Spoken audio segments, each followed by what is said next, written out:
Magnet guys. आज हम यहाँ बात करने वाले हैं एचडीएफसी के बारे में। अब जो एचडीएफसी है, ये एचडीएफसी को निफ्टी से निकाला जा रहा है। अब निफ्टी 50 जो है ये साल में 2 बार अपना रीबैलेंसिंग करती है और इस रीबैलेंसिंग के चलते जो एचडीएफसी है इसको निफ्टी 50 में से निकाला जा रहा है। अब जब एचडीएफसी को निफ्टी 50 से निकाला जाएगा तो डेफिनेटली कुछ उस पर निगेटिव इम्पैक्ट आएगा। जेन्युइनली जो निफ्टी 50 है इसमें ऐड होना भी एक पॉजिटिव साइन है और निकलना एक नेगेटिव, तो डिपेंड करता है किस रीजन से निकाला जा रहा है। तो हम ये भी जानेंगे एचडीएफसी को किस रीजन से निफ्टी 50 से आउट किया जा रहा है। अब जब अगर एचडीएफसी अगर आउट होगा तो डेफिनेटली कोई ना कोई स्टॉक इन होगा और जो भी स्टॉक निफ्टी 50 में आएगा उसके लिए वो पॉजिटिव इम्पैक्ट लेके आएगा। तो गाइज जो निफ्टी 50 का रीबैलेंसिंग हो रहा है इसमें से एचडीएफसी को निकाला जा रहा है क्योंकि एचडीएफसी और एचडीएफसी बैंक का जो है ये हमें मर्जर देखने को मिल रहा है और इस मर्जर के न्यूज़ के चलते या हम कह सकते हैं इसके कंप्लायंसेस कंप्लीट करने के चलते एचडीएफसी को निफ्टी 50 में से रिमूव किया जा रहा है। अब जैसे कि मैंने आपको कहा एक स्टॉक जाएगा तो एक स्टॉक आएगा। अब जो जा रहा है वो एचडीएफसी है ये तो कंफर्म है, पर जो आ रहा है ये स्टॉक कौन से है हम ये भी जानेंगे। तो आइए हम चलते हैं। आप यहाँ देख सकते हैं गाइस कि टाटा स्टॉक जो है रिप्लेस कर रहा है एचडीएफसी को। अब टाटा का कौन सा स्टॉक एचडीएफसी को रिप्लेस कर रहा है हम ये भी जानेंगे। तो जब एचडीएफसी को टाटा का स्टॉक रिप्लेस करेगा तो डेफिनेटली टाटा के स्टॉक के जो वैल्यू है ये बढ़ जाएगी क्योंकि वो निफ्टी 50 में ऐड हुआ है। आप यहाँ देख सकते हैं टाटा पावर एचडीएफसी को रिप्लेस करने वाला है, बट अमंग 4 लिखा है, यानी टोटल 4 स्टॉक्स है जो कि एचडीएफसी को रिप्लेस करने की रेस में है और वो स्टॉक है Pidilite, LTI, Mindtree, Ambuja cement and Tata power. तो गाइज अब इसमें से आप देखा जाए तो माइंडट्री का अभी न्यूली ही मर्जर हुआ है तो वो खुद ही अपने ही रीबैलेंसिंग में लगा होगा, तो आई थॉट ये नहीं आना चाहिए। सीमेंट सेक्टर बहुत ही स्लो है तो अगर ये निफ्टी में ऐड होता है तो निफ्टी की ग्रोथ को और भी अफेक्टेड कर देगा। टाटा पावर या Pidilite I thought the good options, but फिर भी हो सकता है कि इन 4 के अलावा कोई 5वां स्टॉक ही हमें लिस्ट में दिखे, क्योंकि ऐसा कोई कंपल्सरी नहीं होता कि 4 यानी ये 4 ही स्टॉक आएंगे। हो सकता इस रेस में कोई इससे अच्छा हो तो वो भी आ जाए।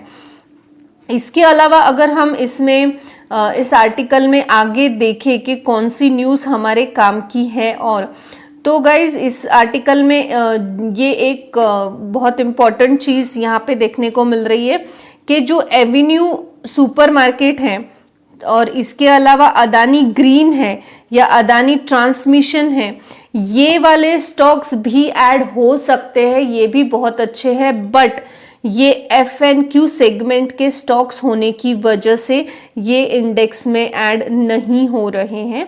इनके अलावा अगर हम एक और इंडेक्स की इम्पॉर्टेंट चीज़ देखें तो गाइज जो निफ्टी नेक्स्ट 50 है ये भी बहुत वैल्यूएबल है। अगर जो स्टॉक यहाँ ऐड होते हैं वो निफ्टी 50 में ऐड होने के एक रेस आगे है, यानी और दूसरी बात तो ये है उतनी ही यही स्टॉक रिप्लेस होके निफ्टी 50 में पोजीशन लेते हैं।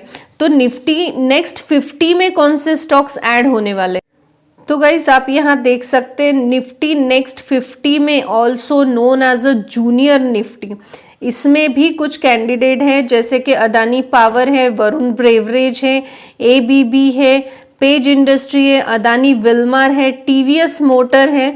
ये स्टॉक्स जो है निफ्टी नेक्स्ट 50 में ऐड होने की लिस्ट में सबसे आगे है।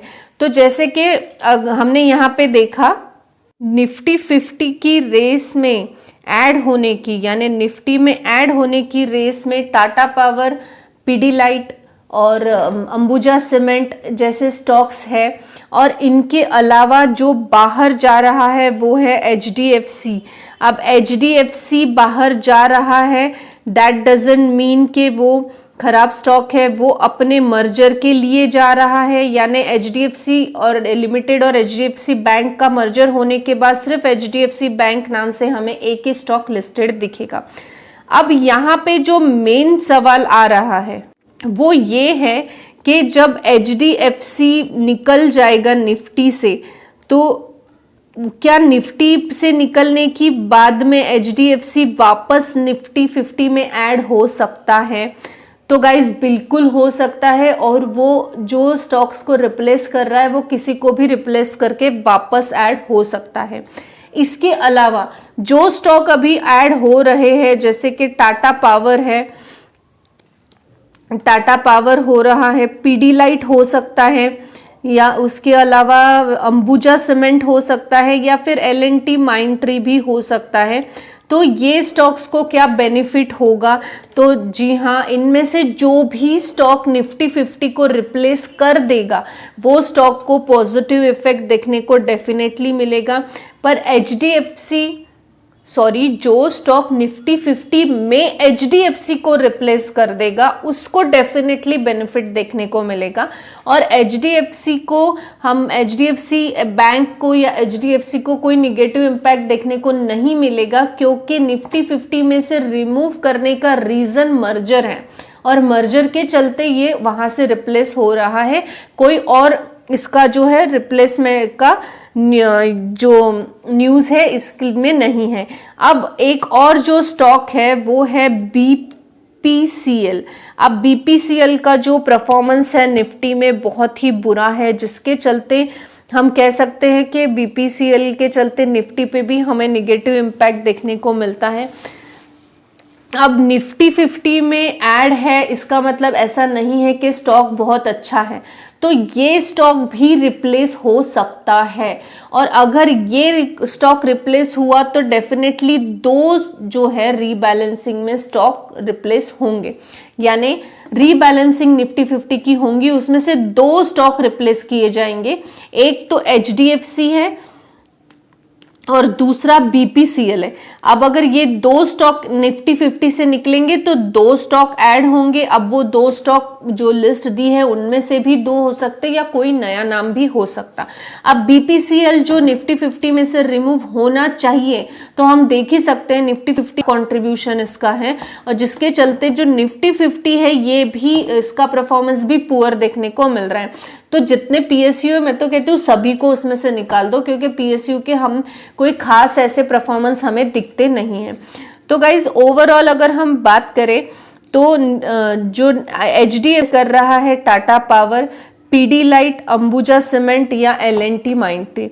अब इनके अलावा हम जो कहेंगे HDFC को कोई निगेटिव इम्पैक्ट देखने को नहीं मिलेगा, और जो न्यू शेयर ऐड होगा उसको डेफिनेटली पॉजिटिव उसके शेयर में इम्पैक्ट हमें देखने को मिलेगा। HDFC कभी भी मर्जर के बाद अपने आप को रिप्लेस इन स्टॉक के साथ डेफिनेटली कर सकती है।